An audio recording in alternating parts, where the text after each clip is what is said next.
Welcome everyone to Science Society, and of course, a special welcome to you, Yuang, Yu Guang. Sorry, I hope Yeah, no I. worries. That's and spot on. oh, it is. Oh, perfect. Thank you. And before we start, let me give a short introduction so the audience gets to know you a little bit. And Dr. Yuguang Cheng, he's a postdoc researcher at UC Davis in the Department of Physics and Astronomy. And he did his, I think you did an internship or so at the University of Arizona in astronomy and astrophysics. Yeah, that's And right. That was when I was undergrad, so a long time ago, almost 10 years. Yeah. oh wow, yeah. And then your bachelor at Peking University, and then your PhD you did at the an astronomy and astrophysics at Caltech in 2021. So yeah, and then now you're at UC Davis. So um, if you could tell us a little bit of how did you discover this passion for research um, and going into science and astrophysics? Was it like a childhood dream? Like, some people say they read a book or went to a museum and then they kind of were hooked. Or was it something maybe that came later on, or a family member or a professor that encouraged you? If you could share with us a little bit. Thank you. Sure. First, I just want to thank you, Katharina, for inviting me. So yeah, so I mean, in terms of the story of how I got into research, actually, that's fairly simple.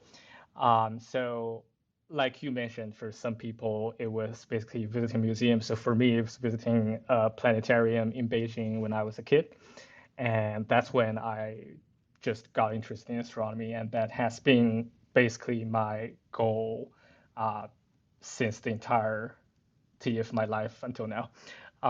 So I did my undergrad in astronomy and also my PhD in astronomy, and now I'm a postdoc researcher working in astronomy research. So that's basically the reason.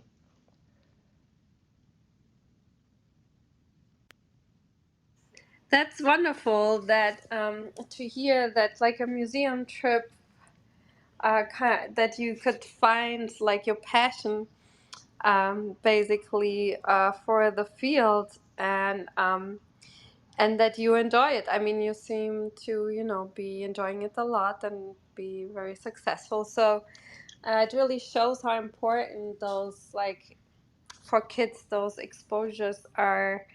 Not just being in school and learning it in school, but those hands-on kind of museum experiences seem to be very, yeah, forming. So it's wonderful to hear that you followed that path also. Yeah, absolutely. And I consider it very fortunate to be able to continue this path.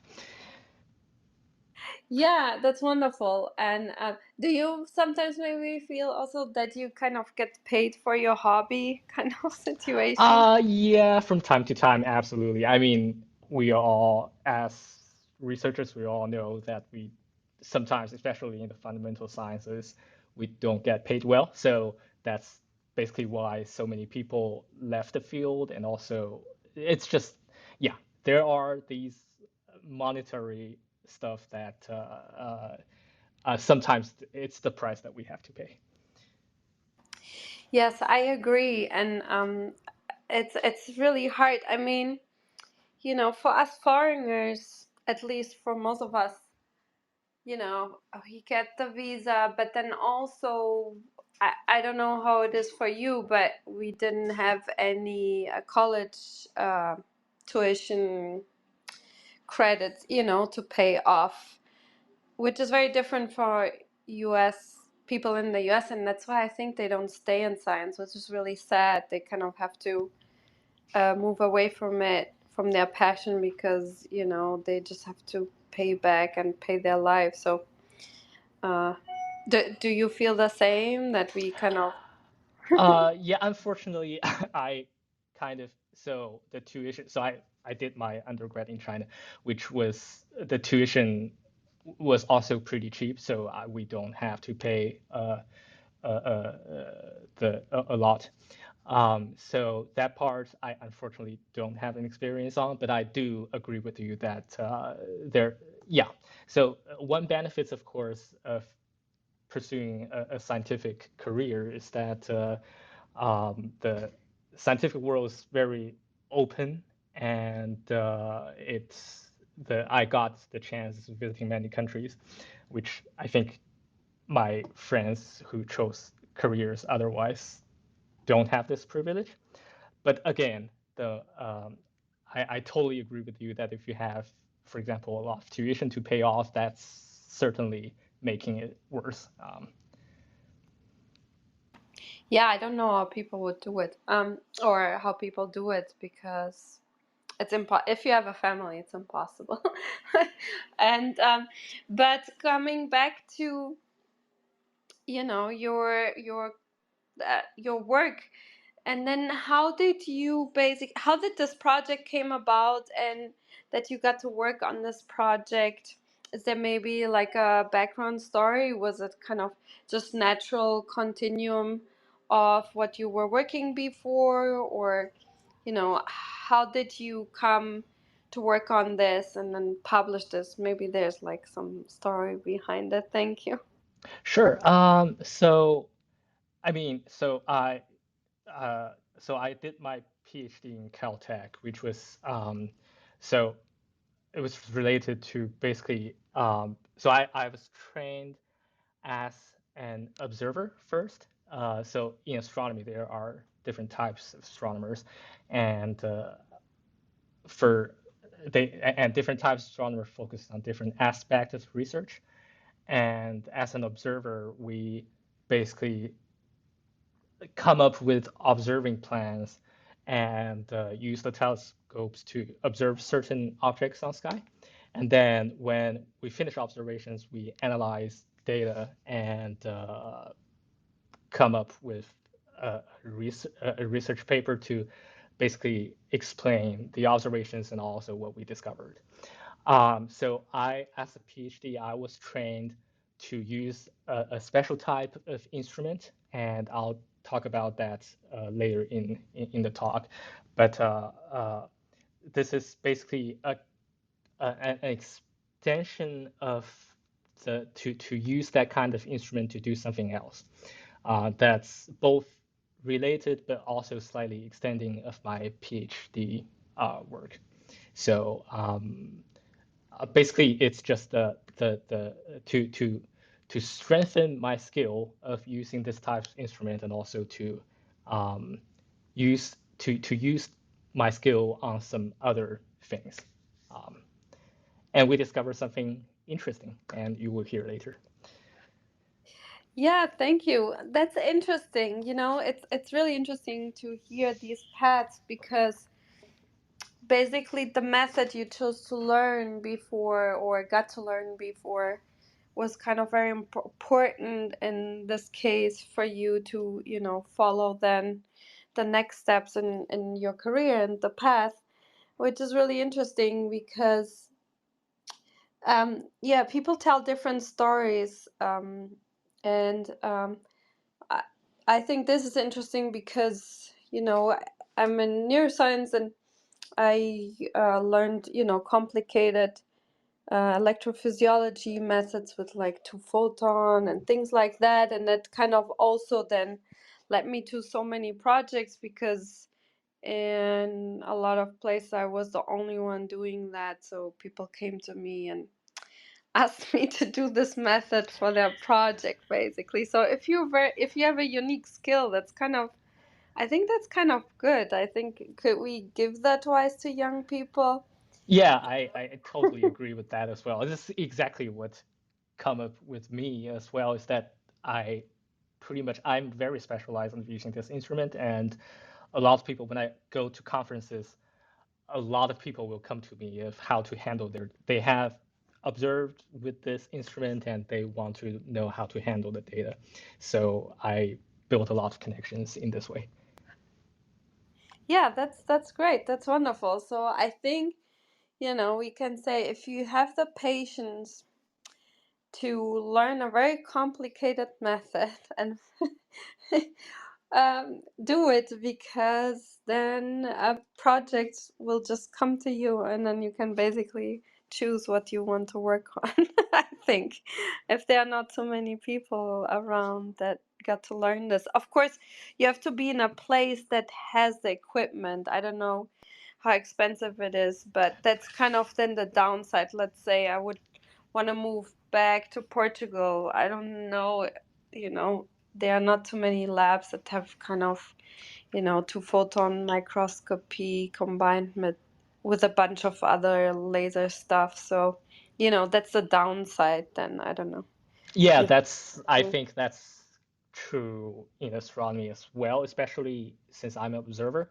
So observers rely heavily on the size of the telescopes. So I did my PhD again at Caltech and now at University of California. Both of these universities have access to one of the world's largest telescopes, which is the Keck telescope, and that's a benefit. And if I move to somewhere else, I have to think very hard of what I can do without the privilege of using these large telescopes. That's interesting. So there are common common things, and we gave some advice. So I think we can now move on to your research. So everyone has the slides available. They are linked on top. And the good thing is in the recording here on Clubhouse, also people in the future will have the same access to it. Yeah, the stage is yours. Thank you. Thank you, Karina. So I will first thank you very much for inviting me. And if you can open up the slides on Google Drive, I can basically walk you through with the page numbers.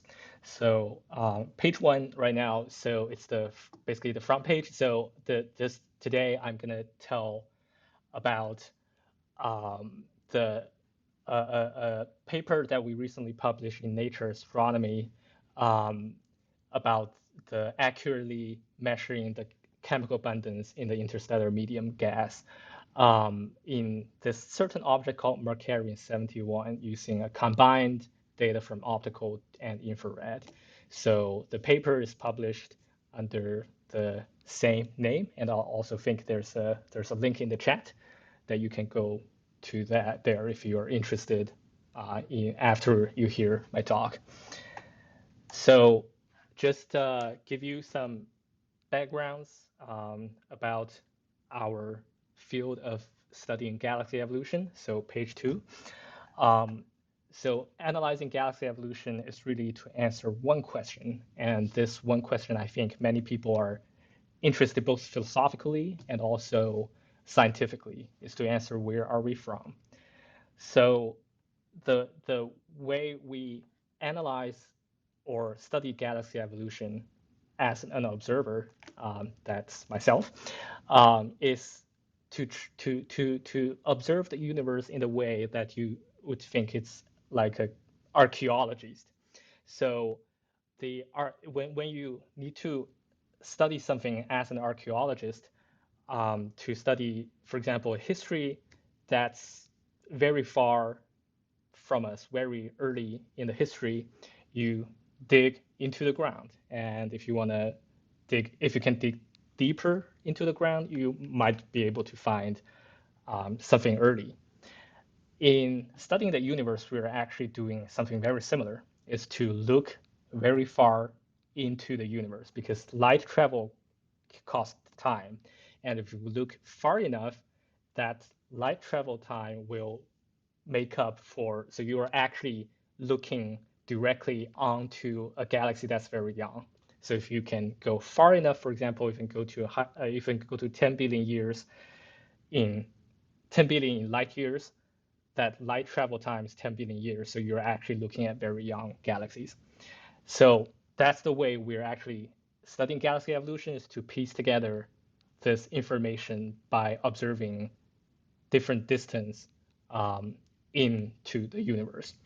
So in this slide, I'm just showing galaxy in the present day, which is z equals 0. So z here indicates, it's a number that we use, indicates redshift. So redshift number is small, means they are close to us, and redshift is very large, that means it's very far from us. So you can see on the right-hand side, those are the images of very early galaxies, and actually, thanks to the recent launch of the James Webb Space Telescope, we can actually see galaxies that's basically right after the Big Bang. So we want to understand this process by linking together different galaxies, different epochs. And the way of doing that, one way at least, in slide number 3, is that we use what we call metals. And by metals, I have to say, actually really pay special attention to the definition here, is that in astronomy, we have a very different definition of what metals are. So metals here in astronomy means anything other than hydrogen and helium. So carbon, that's a metal to us. Nitrogen, that's a metal to us. Oxygen, which is one of the most important elements in the universe as well, and also the focus of this talk, it's also metal. And also, of course, the normal metals that we think are metals, iron, for example, those are metals for sure. So when we talk about metallicity, they really means the ratio between these elements other than hydrogen and helium over hydrogen. So for example, oxygen metallicity, that means oxygen over hydrogen. Nitrogen metallicity, that means nitrogen over hydrogen. So why do we care about that? In slide number 4, is that the chemical enrichment history really actually traces how these galaxies form. And this plot shows, on the left-hand side, it shows the metallicity as a function of the mass of the galaxies. And you can see that higher mass of galaxies often have higher metallicity. And here I just mean oxygen over OH metallicity. And the other thing you can see from this plot is that when you go early into the universe, so again, z equals to 0, it's in the current universe, z equals to 3, that's early, and z equals to 3, that's earlier, z equals to 6, that's even earlier into the universe. So early galaxies have lower metallicity, and this metallicity as a function of mass can actually be converted into something we call mass loading factor, which really just quantifies how strong galaxies blow out of gas. And low mass galaxies have a stronger mass loading factor. That's because just because they're lower mass, and the gas experienced less gravitational potentials, so the outflow is stronger. And by studying that, we know how galaxies evolve. But then there's a major question. One of the major questions is that what happens at the very early universe, right? These are the galaxies that actually comes right after the Big Bang, and they have relatively low metallicity, but we want to understand what really happens there. And slide number 5, the other importance of measuring metals is that they are really the DNA of galaxies. So for example, on the right-hand side, I'm showing the y-axis is the carbon over oxygen. Are there any questions? I saw you, Katerina, you have a... No, I was just doing this because I really love the how you put it there, the DNA of galaxies. I'm sorry. Sure, no worries. Thanks. Yeah. So coming back, on the right-hand side, the y-axis is carbon to oxygen ratio, and the x-axis is the oxygen to hydrogen ratio, which is the oxygen metallicity.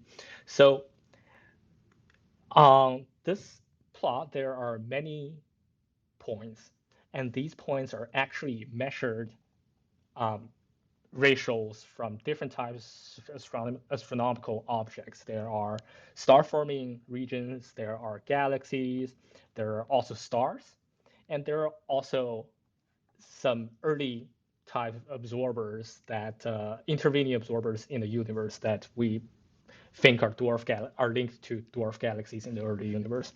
So you can see they form this very peculiar V shape in this plot. That's because on the very right hand side there's a schematic diagram. So galaxies come when they form, they have very low metallicity because Big Bang only produces hydrogen and helium and a little bit lithium. There's no oxygen from Big Bang. So the Big Bang all comes from these nuclear synthesis from stars. And so an object in the universe comes from the very left-hand side of this plot and then gradually moves to the right-hand side.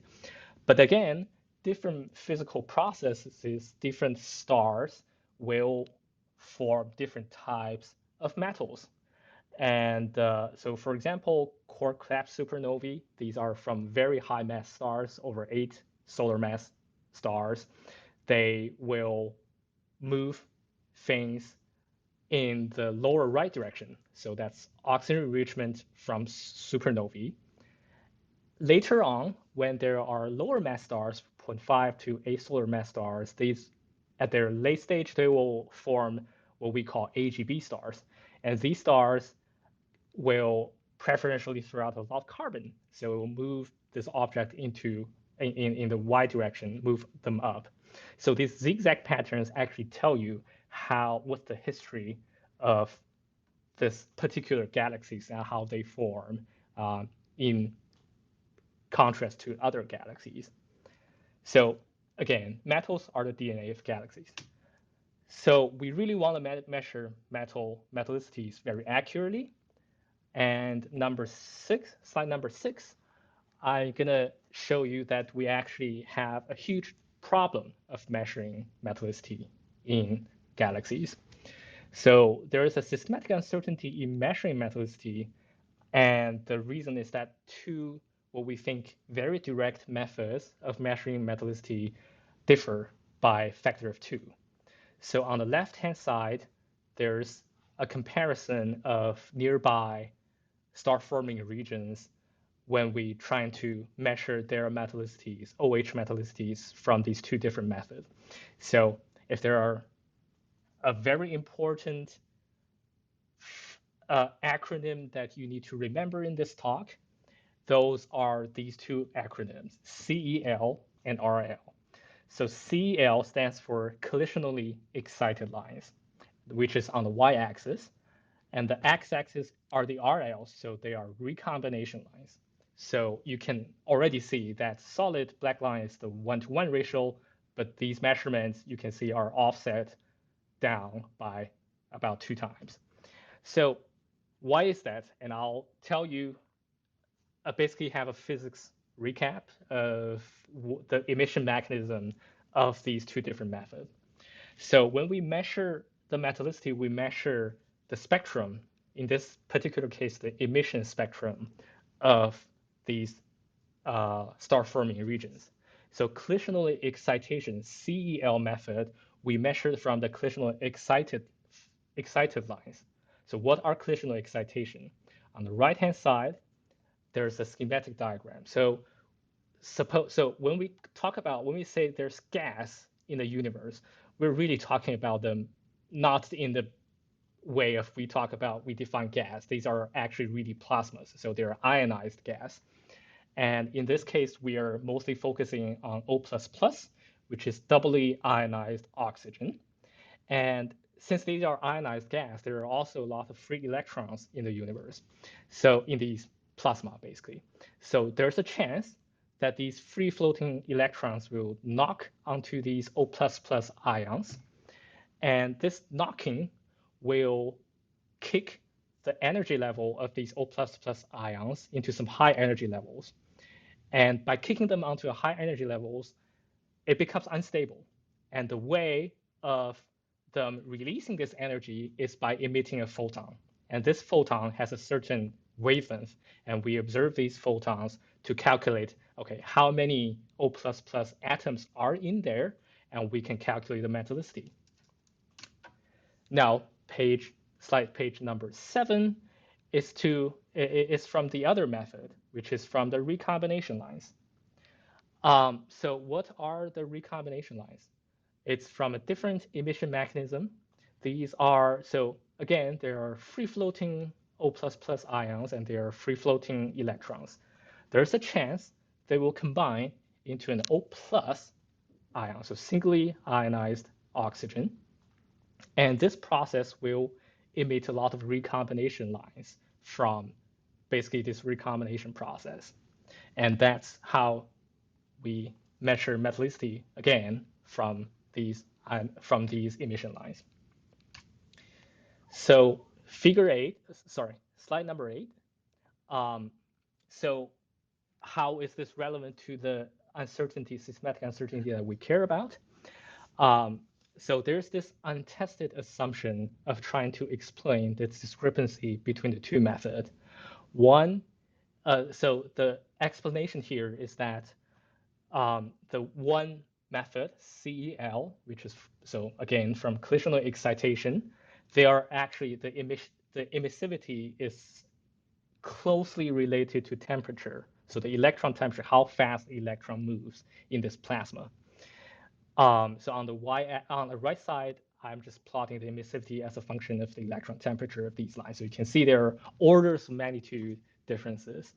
And the reason they could underestimate how many oxygen is in there is because when you have a temperature distribution in this plasma, you're preferentially looking at high temperature gas from these CEL, collisionally excited lines. So the average temperature is assuming it's a normal distribution, Gaussian distribution, I should say. So assuming it's that, the measured temperature is you're slightly overestimating the temperature. And that makes you overestimate the emissivity of these atoms and underestimate the metallicity. So you count less number of oxygen in the media. And that's the untested assumption, and also that's actually the major explanation in astronomy of why we observe a systematic bias between the two methods. Now, slide number 9, which is the main character of our research, in this case is called Markarian 71. So the image here is a color composite from the Hubble Space Telescope. This object is reasonably nearby. It's, in astronomy sense, it's 11 million light years away. It's a star-forming region, so we can actually see there are a lot of star clusters in this object, and all of these color-ish stuff are the nebula emission, are the gas that are emitting a lot of these different emission lines. That's how it becomes so colorful. This object was discovered by this person called Benjamin Markarian, and that's why it's called Markarian 71, and in basically 1969. So it's we know of this object for a long time, but we just want to use this object as a case of trying to directly test whether the temperature fluctuation assumption actually exists in this object. So the way of doing that, slide number 10, we came up with a new method of trying to test this assumption. So again, this method has never, this assumption, temperature fluctuation assumption, has never been really directly tested. So we are coming up with a direct test. So the way of directly test this is to use what we call far infrared collisionally excited lines. So Again, these are CEL, so collisionally excited, but remember that optical collisionally excited lines that we normally use are very temperature sensitive. So on the right-hand side, the blue curve, that's from the optical collisionally excited lines. The beauty of these far infrared CEL is that they are reasonably insensitive to temperature. So the orange curve, that's the far infrared CEL. In this case, it's the 52 micron emission. And on the bottom, that green dashed line, that's a recombination line. So you can see the far infrared CEL, even though their emission mechanism is from CEL, they actually really behave like recombination lines. So we can use these far infrared CEL to directly test if emission is really the case. We will see that the far infrared CEL should behave exactly like the recombination lines. And slide number 11, the reason we can use this method is because of the special instrument. And as I mentioned earlier, which is the special instrument that I'm trained to use, is that what we call integral field units. And these are the integral field units mounted on these very large telescopes. So in this case, we used 3 special telescopes. The Keck Observatory, which I mentioned earlier before the talk, is one of the world's largest optical observatories. On the bottom, there's the SOFIA, the stratospheric observation for infrared astronomy. It's actually a very special telescope mounted on a Boeing 747, which unfortunately both of the SOFIA and the Herschel Space Telescope, these have been retired, but they are specialized in observing far infrared photons. And slide number 12 is the special instrument mounted on these telescopes. It's called integral field units, which is IFU. So integral field units are basically 3D spectroscopy. So normally when we observe the spectrum of an astrophysical object, we put a slit. So on the top right-hand side, we put a slit onto this object, and then we disperse the photons in the cross the slit direction to observe, to disperse that and to see the spectrum. That's bad because in many cases you missed a lot of photons outside of that slit.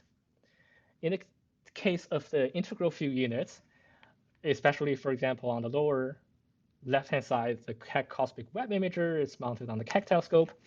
You're actually taking an image of this object, and also each pixel on this image, you can extract a spectrum of it. And this is the special instrument that we use. And the reason we want to use is because we are actually matching the observations from very different wavelengths, from very different instruments. And by having the 3D information, we can actually do that.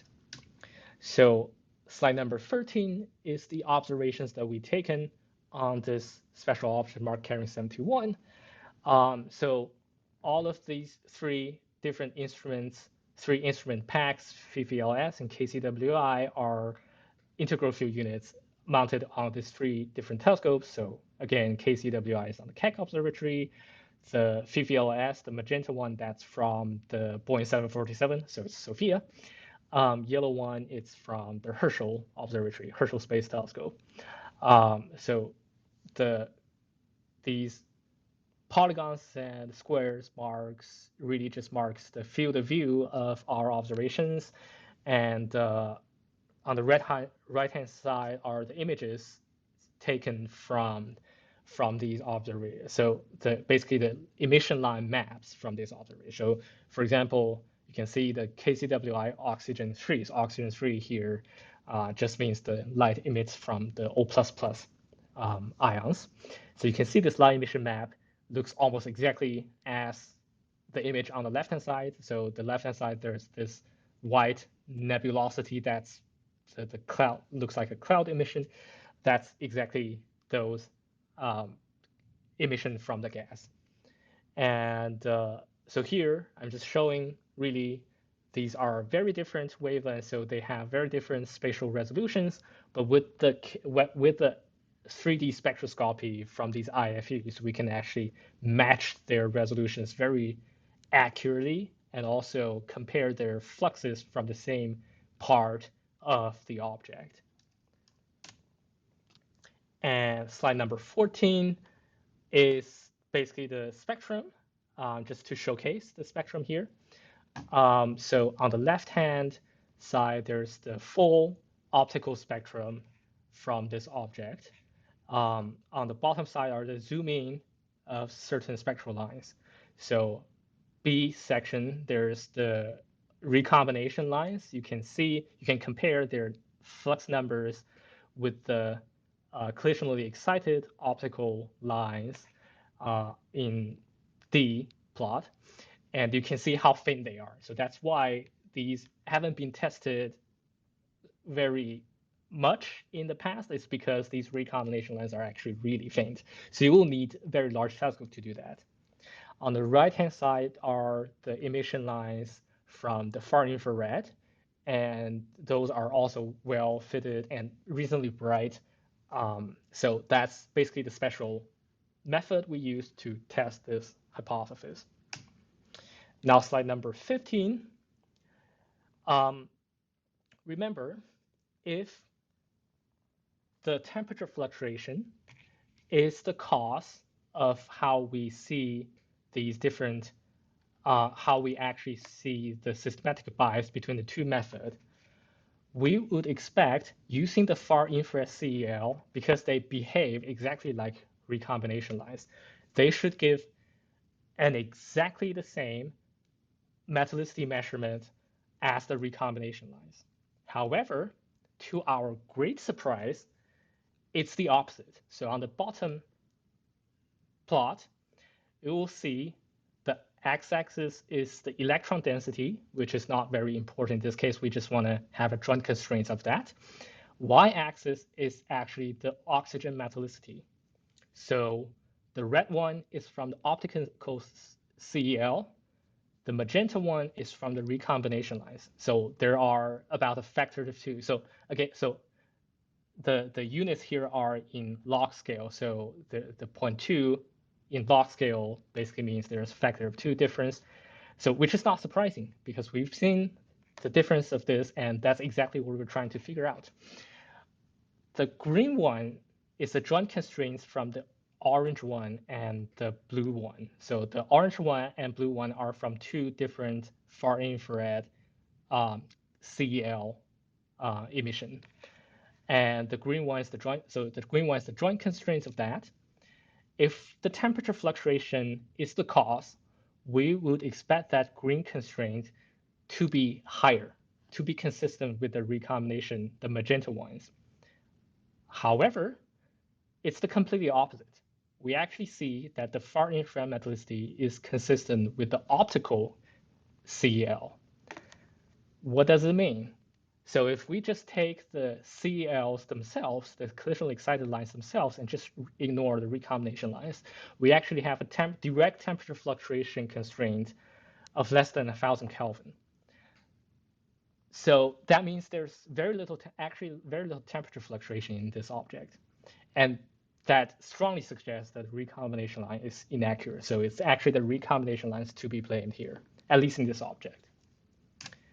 So slide number 16 is some of our thoughts on why recombination lines could be inaccurate. So one possibility is that it could be that there's dust. So dust in astronomy is actually very annoying because they just block things, right? So if there are a lot of dust, which are basically molecules that is just basically very very large molecules that just block certain types, just uniformly blocks the lights behind it. And if dust are concentrated in certain ways, it will preferentially block optical emission, but not infrared emission. So if it's correlated in certain ways that dust, for example, correlates with densities or correlates electron densities or correlates with temperature, we could have the recombination lines could be inaccurate. The other, from a physical standpoint, the cooling rate, which is basically how fast these electron temperatures cool, is a strong function, is strongly dependent on the temperature of the gas. So in the range that we are interested, which is marked by this red arrow, it's actually, this cooling curve is really steep. So that just means if you have any temperature structures in the gas, especially when the structure is very small, the time that these temperature fluctuations survive is really small because the cooling curve just even things out. So it really challenges the theorists to come up with something that can stir up the medium very fast, constantly stirs up the medium to make the temperature fluctuation exist. And so far, it's been challenging. And also, the recombination lines could be contaminated with other types of emission mechanisms, for example, fluorescent emission. Um, so, for example, if a nearby source that just excites the the O++ ions into some higher energy levels, and that higher when this higher energy levels fall back into the ground level, if it happens to just go through certain recombination lines that we care about, it could contaminate it. So there are a lot of possibilities. Um, that leads to the future. The next slide number 17 is the test that we're currently trying to conduct. Is to conduct this similar analysis into a larger sample, and also to conduct this not just on the oxygen metallicity, but also on nitrogen metallicity. So remember, different metals gives you an accurate measurements of the evolutionary path of the galaxies. And historically, the abundance discrepancy, the discrepancy between these two methods of measuring the metallicity only has been tested directly on the oxygen. So if you have a different type of metal, in this case nitrogen, people just assume it has the same level of temperature fluctuation as the oxygen. Now that we are putting a question on whether temperature fluctuation really exists, we want to test directly on the nitrogen as well. So we are designing this different, having these different ideas, designing different types of surveys to look at a larger sample, and hopefully we can correlate how the temperature fluctuation or how the abundance discrepancy correlates with certain galaxy properties, both in a galaxy by galaxy cases, but also within the same galaxies. Now we can spatially resolve them with the integral field units, with these 3D spectroscopy. We want to test in a spatial variable sense as well.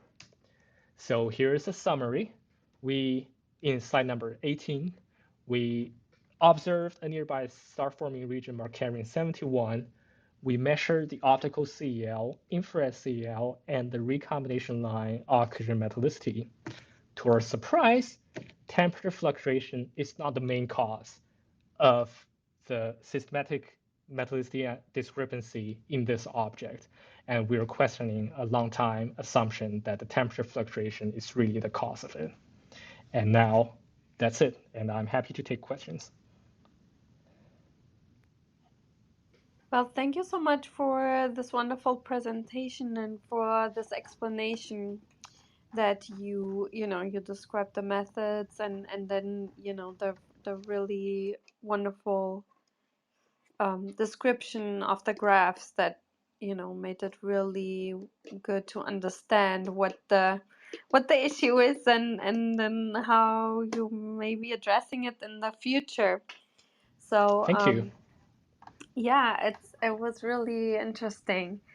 This might be completely, I have other questions written down, but we had speakers here this week talking about a speaker talking um, about how he tries to measure dark matter, and he his kind of Syrian model shows that axions are kind of responsible for these optical differences we see when we look at galaxies and so on. And there's this, I can't explain it well. I'm sorry. I have it in my head why, but I don't have the right words.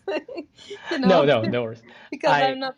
But anyways, basically what he says, a lot of, the dark matter and especially axions would be responsible for things we observe that are kind of distorted, basically. Could that be here the case too? Or is it just not a big enough object and far enough away for things like dark matter to interfere with the data? Sure. So I not an expert in dark matter detections, but dark matter do exist everywhere in the universe, and we deal with them physically constantly. We deal with the effect of dark matter. So, for example, one of the major effects of dark matter in galaxies is that it affects their gravitational potential. So dark matter makes up 80% of the gravitational contribution of matters, right? So it makes up a major contribution, and it will shape galaxies differently if you have different types of dark matters. So that's why we actually care about for example, constraining the outflow rates of these galaxies, how strong the gas flows out from the galaxy, basically, and how fast they flow into the galaxy as well. It's because they depend on the gravitational potential of the galaxies. But in terms of this certain object, this Markarian 71, it's very small. It's a star forming region within a dwarf galaxy. So the galaxy itself is already a dwarf galaxy, and it's a smaller star forming region inside it. So in that case, this whole thing is affected by dark matter, but not as much as, for example, a huge galaxy cluster. That's when you have strong effects of dark matter in there, and you can potentially test different dark matter models. And there's also no black hole close by, right? That's a good question. So black holes, so there are different effects of black holes in galaxies.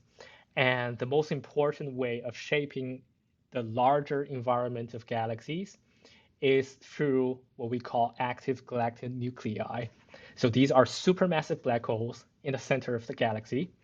And when these supermassive black holes eat something, when they accrete gas nearby, they there will be a strong physical reaction, and it will blow out a lot of gas as well. So it will be very energetic physical reactions, and it will blow out some gas, and that these kind of energetic reaction will affect the entire galaxy itself.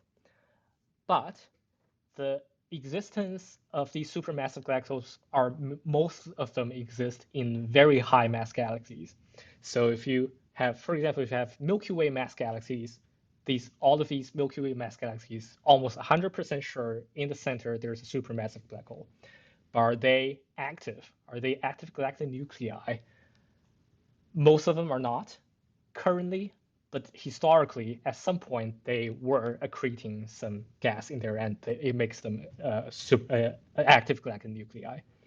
But in terms of this object, this is really small mass galaxy, uh, and it's a star forming region. Are there black holes in it? Almost certainly, because stars dies and high mass stars dies into these stellar mass black holes. But stellar mass black holes are not that effective in affecting the environment. So so the black holes won't be very important in this case as well. Okay, yeah, yeah. I was asking because we had a speaker here. He talked about how there his model showed like an indirect evidence for dark matter density spikes around stellar mass black holes. It was like that there's a peak around black holes, and they kind of, if let's say two stars that together approach, then the black hole will get dragged in. That one usually gets dragged in, and the other one manages to escape. And he Right. says that this is kind of so. Okay, I tried to cover a few things that came to my mind to explain those Oh yeah, yeah. differences. For sure, you have thought about before, but I thought it was interesting to ask. And before I go into more questions that I've written down, I wanted to give Kirko and Abyss also a chance to ask. So please go ahead. You can go at a bit. So I'm a tad bit tied up. Okay, Abyss, go ahead. Thanks, guy. Thanks, Kirko. Thanks, Yukong. This is really interesting work. Um, yeah, I mean, like metallicity actually sort of it's sort of like enigmatic in a way, and I'm really glad that you're actually sort of tackling this, and it's I mean the results are surprising to say the least. So I do have a few questions. So the first one is that you mentioned that one of the you suggested that one of the reasons why there is a discrepancy in the temperature fluctuation plots could be fluorescence. So that got me thinking: is Raman scattering also kind of pertinent in sort of like in the plasma level at that energy level? Not that I'm aware of. So I know Raman scattering is very important in biology, for example. But in this physical process, I have to remind myself of the physical process of Raman scattering, but not that I'm aware of it could affect uh, these emission lines very strongly. I see. So, what about sort of the relationship between the plasma level metallicity to that of the radiation pressure that keeps the stellar object intact? So, is there a direct correlation between the two? And if so, like, is there sort of like gradation? The more you go into the star, the core of the star, that you have more metallicity and so on. That's a good question. So this is a reasonably so it's a really well understood uh, question in astronomy, but also in a case that it's very complicated. So first, whether the ionization levels changes with, for example, how distant you are from the stars. Yes, it changes a lot. So you can imagine, so the major energy level of ionizing these gas is from the stars. And particularly in this case are very high mass stars because their radiation spectrum are very hard. By hard, I mean there are lots of UV, X-ray radiations that could ionize a nearby gas. And because of that, when you're close to especially high mass stars, you're producing high ionizing state gases like oxygen plus plus, like even three times, so O3 plus could exist nearby these. And when you go further from the center of the stars, you become less ionized, so you discover more oxygen plus, and then even further from the center of the star, you find things that are neutral. So those becomes oxygen with no free electrons floating there. The hydrogens will become not ionized hydrogen as well. So that's why when we call star forming regions, kind of also interchangeably used what we call H2 regions. H2 regions are just ionized hydrogen regions. So all of these star forming regions I'm talking about, these are ionized. And yeah, so that's that. And in terms of whether metallicity changes with how far you are from the center of the galaxies, yes, the metallicity, especially the metallicity patterns, the enrichment patterns, for example, carbon to oxygen as a function of oxygen to hydrogen, they do change, especially from dying stars. So, for example, if you have a planetary nebula means there's a star died in the center, and this process is throw out a lot of materials, and you will have super solar metallicity. So most of the gas in the interstellar medium are subsolar. That means their oxygen to hydrogen ratio is lower than the oxygen to hydrogen ratio of our sun. And the reason is that these gas haven't yet formed into stars, and they haven't yet been enriched by a lot of dying stars. Um, but if you're nearby a dying star, you will have super solar metals because these dying stars will throw out a lot of nuclear fused metals into the nearby medium. So they do change, and that's the reason why we want to have an accurate metallicity measurement, because we really need to accurately determine the evolutionary path of the gas and also the galaxies. Got it. That actually makes sense. I do have one last question, but I would like to um, give the mic to Kirko or Kat if they have questions. Thank you for answering my questions. Yeah, No, yeah, no please go problem. ahead. I'm sorry, but go ahead, Davis.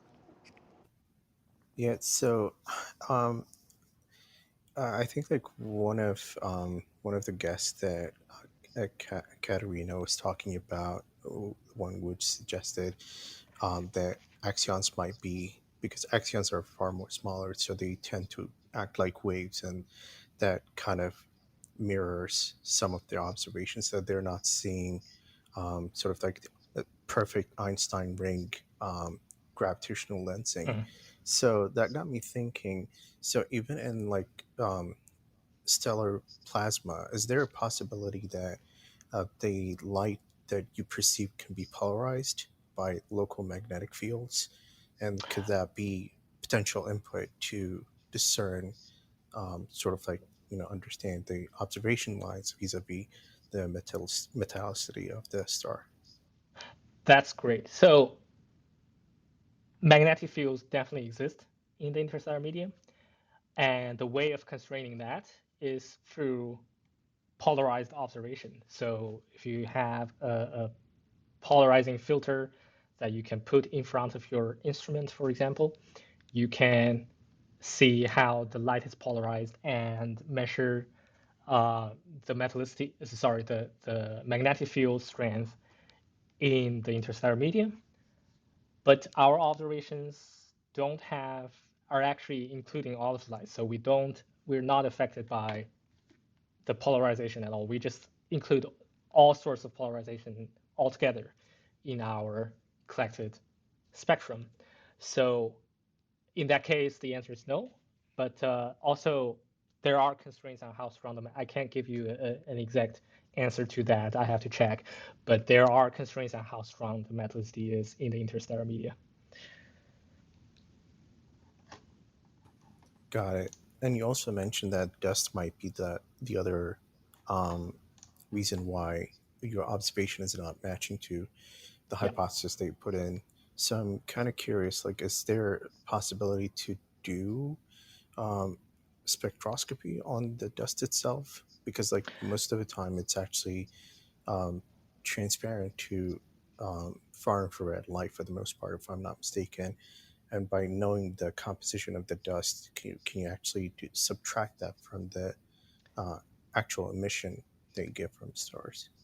Ha. So first, that dust is a very complicated thing in astronomy. But before I go into the complications here, we actually consider whether the dust exists in this object. And one of the advantages that I didn't mention in this talk is that this object we discovered is actually reasonably dust poor. So we know there's little dust in this object, and that makes the case that if we just completely ignore, so first in our actual final calculations of measuring the metallicity, we actually consider the effect of dust, even though there's little if there's a significantly less impact of dust in this object compared to other types of other kind of star forming regions. So particularly in this one, we actually considered the effect and we corrected the effect of the dust. But even if we just totally ignore that correction, if we just completely assume there's no dust, we still get actually an inconsistent result from the different metallicities. And that's actually the beauty of this object as well, is that it's reasonably dust poor, so we should be less worried about dust. In terms of how we corrected dust, normally the way we do it is that, so hydrogen emits a lot of spectral lines. And these, in optical, most famous ones are the Balmer emission, the H alpha, H beta, and H gamma. So the ratio between these lines are actually not very sensitive to temperature, to the electron density. So the ratio is kind of fixed. And we can compare the observed line ratios and the intrinsic line ratios of these lines.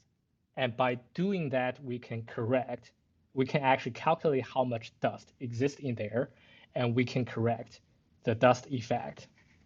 And in terms of whether different composition of dust will affect the correction, yes. So there are different different kind of dust will affect the correction in different wavelengths.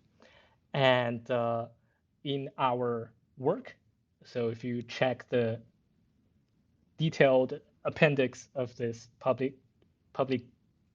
work, we actually consider the possibility of varying slopes of correction. And it turns out it doesn't affect the final result as well. And yeah, so I hope that answers your question. It does. Thank you. Mike, over to you, Kat. Yeah, thank you so much for those questions and the answers. It was really interesting to listen to the conversation. I will read out a few questions from the chat from our listeners. One is, it's interesting how we make estimation of sample composition. Does astronomy, can we consider ionized carbon as a tracer of assembly of interstellar clouds? If that makes sense. I don't know if the question makes sense. As a tracer assembly of interstellar cloud. So that goes back to basically the motivation of why we want to measure things very accurately, is that it does, yes. So different chemicals, so in this case different metals, different carbon, so carbon to oxygen ratios, nitrogen to oxygen ratios, they trace different origins of the nucleosynthesis process. And so yes, ionized carbon, for example, carbon to oxygen ratio, will tell us about the assembly of the interstellar cloud, yes. Yeah, thank you. And Oppenheimer says he has a question. Just if it's not related, please let us know. But if you can explain the dependency of metallicity and the likely age of stars. And as far as he understands, metallicity is increasing because of stellar nucleosynthesis. That is correct. And that's really just so, yes, if you have a star, if you have a group of stars, if you have stars existing in gas, which is all of the galaxies.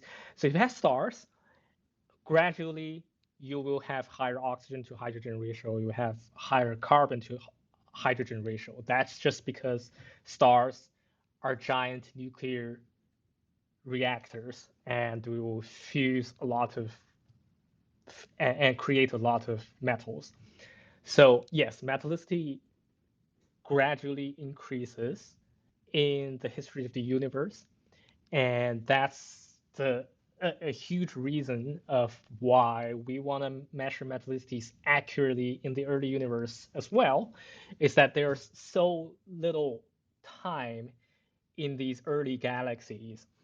And so one star, so one population of stars enrichment actually matters, right? So current galaxies, they have been enriched repeatedly many times, but these early galaxies, they really been enriched a few times. So yes, and that's so these low metallicity galaxies in the early universe is important. And also, as I answered the question earlier, that in these dying stars nearby these dying stars, because stars are creating these metals, so near these dying stars, when they blow out a lot of gas inside the stars, you will have very high metallicity gas in these environments.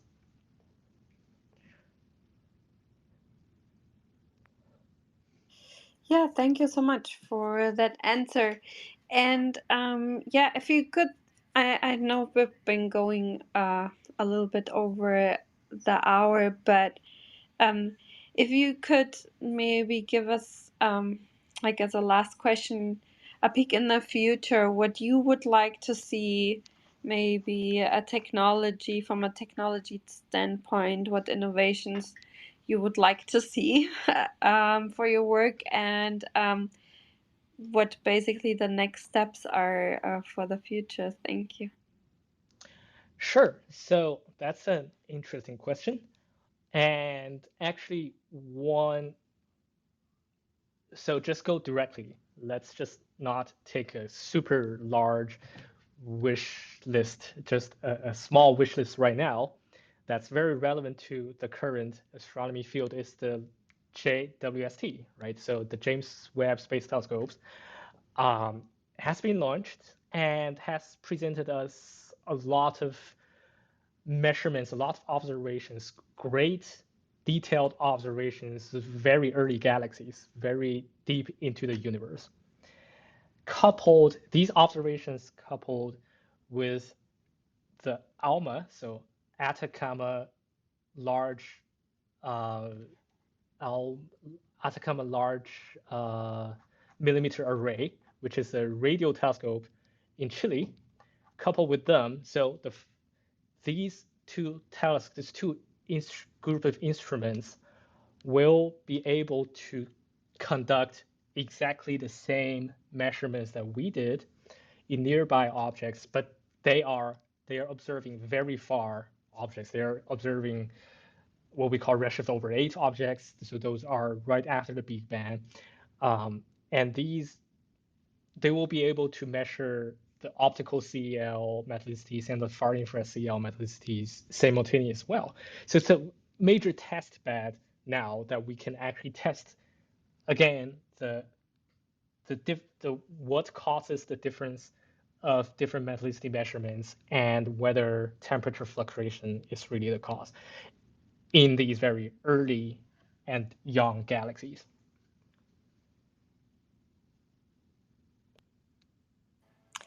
Yeah, thank you so much for that answer. And since I had a few more questions, but since one I wanted to kind of address because it might, and people like layman people would like maybe Mm-hmm. to have answered. Since we are talking about oxygen, do you think that looking for these metals and measuring accurately oxygen levels, does it have anything to do to look for life also in galaxies around us, or does it not, yeah, does it correlate maybe? Or could it give It you some insight? Yes, certainly. So I know it's well, it's not directly, but we all know, for example, water has a lot of oxygen. So it is when we measure the abundance of oxygen in the interstellar media, these interstellar media will eventually form stars, and around these stars we will also form planets.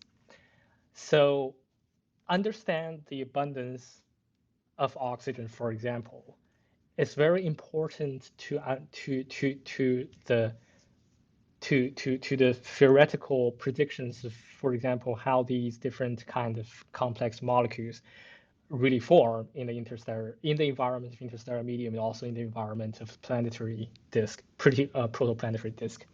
So yes, it is having an accurate measurement of metallicity will give us a better understanding of why certain types of planet form, and also why, for example, our solar system has it looks like our solar system, right? So why life can exist here. These are all relevant in some ways.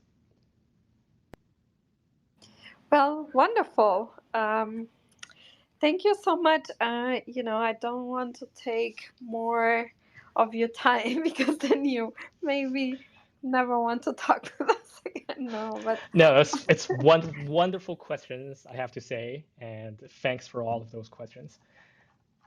yeah, thank you so much for taking the time and answering all of our questions, and for sharing this wonderful work. And we hope, yeah, all the best for the future, that you get the equipment and technologies you wish for, also the longer list that you didn't mention. Um, and yeah, we are really curious to hear what your future work holds, because then we learned about ourselves and about the universe, how life and planets form. So it's really interesting. And yeah, have a wonderful evening. And I Thank hope you. one day you'll come back, maybe. Sure, I would look forward to it. Thank you, Katerina, for having me, and also thank you for the questions. Yeah, thank you so much. And yeah, thank you, Abyss, for your questions. So they were really interesting. I know you just posted a last comment. Did you want to add something to the closing of the room?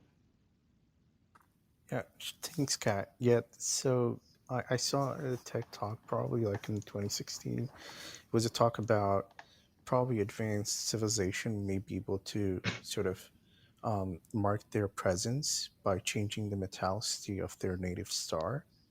That is, by giving it unusual amount type of metallicity that they can actually, um, send information to other, you know, possible civilizations out there of their presence without, sending radio waves. But I thought I should mention that. That's an amazing idea. I haven't heard of that, but it would definitely be interesting. Yeah, thank you for that last. It's like dun dun dun. Like, we have a puzzle, another puzzle ahead of us, which is wonderful, which makes life interesting. So thank you for that one. And yeah, again, thank you so much. We wish you all the best. And I hope to hear everyone. And if people still have questions that they didn't get answered, send them to me, and then I can see, if I can answer them based on the paper, or if I will forward them maybe, also future listeners. And yeah, thanks everyone. We'll hear you all again next week. And I'll close the room in 3, 2, 1. Bye Thank you. everyone. Thank Goodbye. you so much. It was a pleasure.